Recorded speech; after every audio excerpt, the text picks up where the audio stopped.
Hey there, welcome to the channel. My name is Andrew. I'm a co-founder at SimpleStack, and today we are looking at how to build a beautiful CRM dashboard from your Airtable data directly in Claude with the push of a button.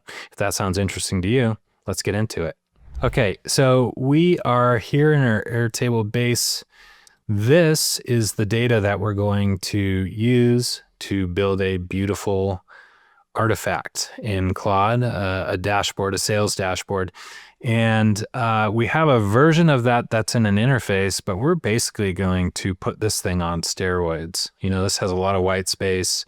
It's okay, it gets the job done, but what we're building looks beautiful and allows us to extract more insights and understand the data much more clearly, as you can see here. So I'm going to show you, stick around, I'm going to show you how to build just this. Now, the first thing you want to do is you're going to be accessing the settings in your Claude instance, and you're going to go to connectors. You're going to search for Airtable, and then you're going to click connect, and that's going to take you to Airtable, where you then can give it access to either scoped just to a base that you select or an entire workspace. Now, once you grant access, it's going to pull up the tool permissions. Now, there's two types of tools in this Airtable MCP. There's the read-only tools and the write and delete tools. These by default are going to automatically have the permission of needs approval, but you can bring them over to always allow if you like.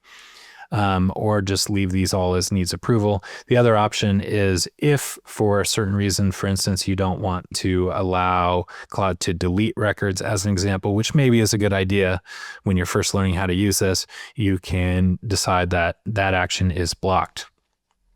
Now, once you've done this customization and configuration, it's time to head over to the chat window and open up a new window.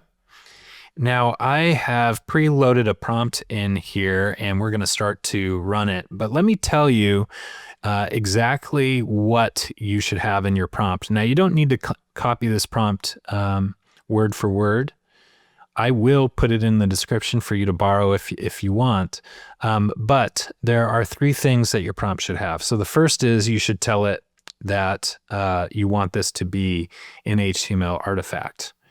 The other thing is you need to tell it where it's going to get information from. So give it the name of the base. If you have a lot of bases that are named similarly, you're going to want to use the base ID.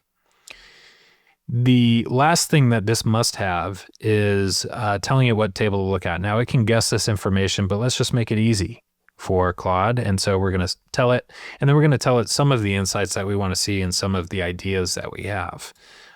Okay, now as this prompt has run, you'll see a history of what it's done here. So we're going back through and taking a look at this now.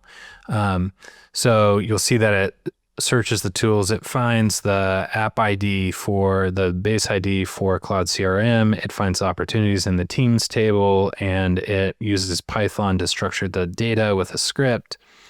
It then builds that into an HTML dashboard and has some good acceptance criteria here, and you'll see the final result comes in the form of this artifact.